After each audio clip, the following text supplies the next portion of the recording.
So thinking about the X-Men timeline, right? The X-Men timeline sucks. Yeah. I don't know what is happening. So when is Deadpool 1 and 2 set? Like Okay. because so this helps later. So Deadpool 1 feels like it's set in present day, but then Deadpool 2 has a cameo from the 80s, or Young X-Men has James McAvoy's Professor X and Quicksilver and all them. I feel like that was just there for a gag gift. Like Okay. I don't think it's supposed to be set in like the past. I Yeah. think I think because in Deadpool 3 they do have the clock that said March of 2018 when he did the interview, That is and then true. it said cut to like what 7 or 6 years later. Okay, here's my problem then. Logan is set in the future. So technically, he's still alive. Right? Dude, don't make my head hurt because No, listen. Hang on. When is Logan set? 2029. Logan is set in 2029, right? All right, hold on. Let me see something. Okay. When is Deadpool 3 set? I think that's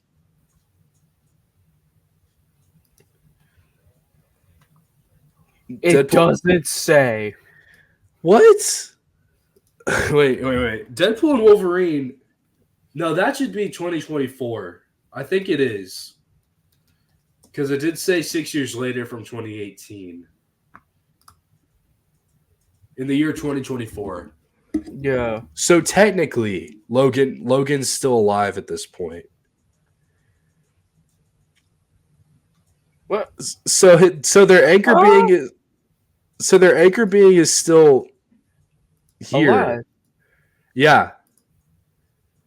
In this fricked up timeline, he should be still alive. Right? Huh? Right? Guys? It's in 2029.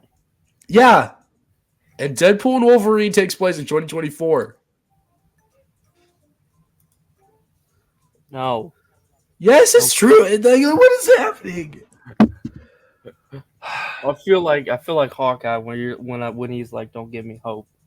Don't do this to me. Facts don't care about your feelings. Seriously though, this hurts because Logan should not be dead yet. Yeah, and they said they wouldn't affect Logan, but also like literally Wade said in the beginning of the movie, how are we going to do this without affecting Wade? Without affecting Logan. Spoiler, we're not. And they kind of did. I don't know. I don't know. It feels like each individual X-Men / Deadpool movie is its own universe, and they just don't bend to the rules of each other. That's what it feels like. Not. They don't. Like, you remember, so this is a big pet peeve. I feel like the X-Men 1 to X-Men Origins Wolverine was a good timeline. Even though the movies were bad. We're not talking about how good or bad the movies were. Yeah.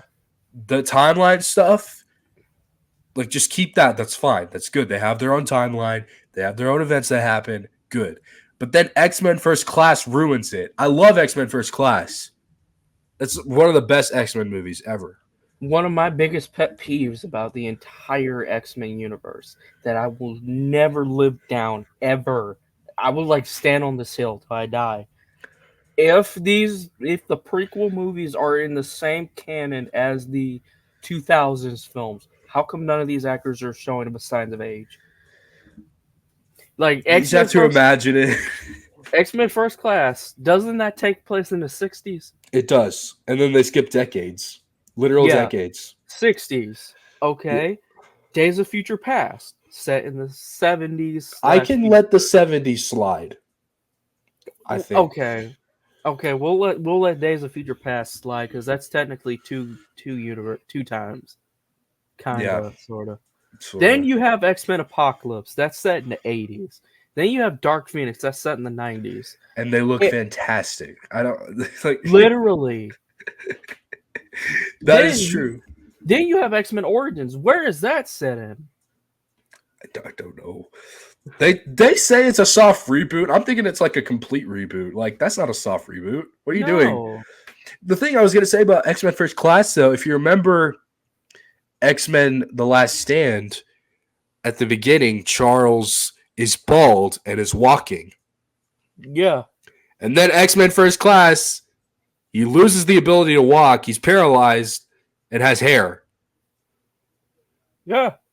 Well, I mean, that's a prequel, though. I know, but like, still, like, if that's a prequel, if that's when he lost his legs, if you go fast forward to the future and he's walking and using his powers, because think about it, like, the only reason he can walk, like in Days of Future Past, that serum let him walk, but he couldn't use his powers. Once he started to lose his ability to walk, the powers come back.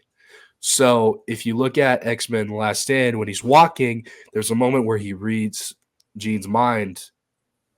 So Another thing that also counteracts that too is like when I asked where does X-Men Origins set in, he's in the end of the movie walking and using powers, and he's bald, and it's Patrick Stewart and terrible CGI and everything. Yep.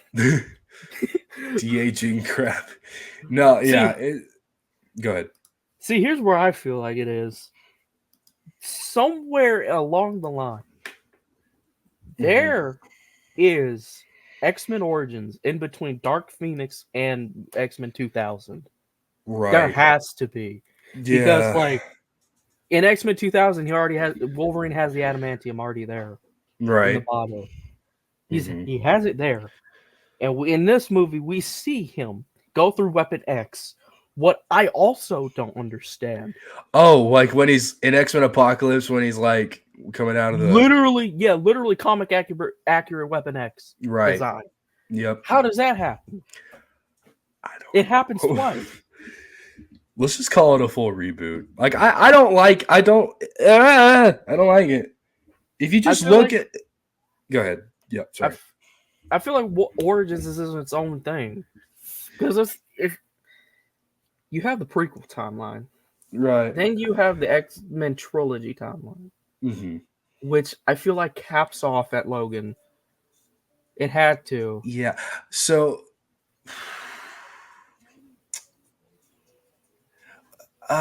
okay. So if we had to take away the prequels and keep. If we took away the prequels, the only one I would keep is Days of Future Past. That would make the most sense, yeah. Solely because of the Sentinels thing in the future. Yeah. I mean, like, taking out First Class would be good, but then you'd also have to remember, like, previous stuff. Or maybe you can just forget about those things and not worry about them. Or you could just forget about Apocalypse and Dark Phoenix. You can. But like, still, X-Men First Class still messes up some stuff. Because with X-Men Origins and X-Men Last Stand, with Charles walking with powers. Yeah. So there's that. So I'd say it still messes it up, though, Days of Future Past, because he uses the serum to walk without his powers. Yeah. Another thing, too, that also Days of Future Past messes up. Wolverine went through the adamantium bonding 3 times in the entire X-Men franchise. Think about it. There's X-Men Apocalypse. Yeah. Where there's that. In the there's 80s. There's X-Men Origins where I'm assuming that's somewhere in the modernized day where like. Yeah, it might be like a little bit like before X-Men 1. Yeah, in between Dark Phoenix. Like after Phoenix, before 2000, pretty much. Give me 1 second. Oh, we have another person. Oh, 1 second. We'll bring it back in a second. okay. Keep going. Okay. Yeah, it would make sense to have it like because like it's after Phoenix. You still have Victor Creed fully like quote unquote sane. Oh, X-Men Origins Wolverine is set in 1979. Huh? It's set in 1979. Oh no. This whole time I'm thinking it's set in the modern day because it just feels like it. No, like if it's That's worse. This is so much worse. Because he went through Weapon X twice then. So You did. first you have X-Men Origins. And then was you set have in 79. and they Then have you X-Men have X-Men Apocalypse. Apocalypse, where he's recaptured again. Yeah. Mm-hmm. Then you have Days of Future Past, where he went from the Wolverine having the bone claws to the adamantium again. So he went through 3 different bonding. Wait, so him in the 70s, that was 1975, I think? Let's see. Hold on. Well, actually, let's see. When is I don't know. I think it's 1975 when Logan goes back to that year in Days of Future Past. So I think we're good there. But he at least goes through it twice. He might go through it 4 times because remember at the ending of Days of Future Past, and Stryker was like, well, Stryker Mystique was like, you know what? I got something for him. I got something for this buddy. Either that connects with the Apocalypse one, or he goes through it 4 times. And even that doesn't make sense because when you go to X-Men Apocalypse, there's no mention of her or Logan doing anything together after that. So it was just X-Men Apocalypse's fault for that, but it's just a bad movie. Or it's not that great of a movie. But yeah, that's one thing. We're not even talking about Deadpool and Wolverine. We're just talking about the timeline stuff. I mean, like literally. Yeah. What is there to? We already did kind of talk about Deadpool 3. We did. That's true. We already did talk about Deadpool 3, and like it's only 35 minutes into the podcast. That is true. I'm gonna clip this. This is gonna be good.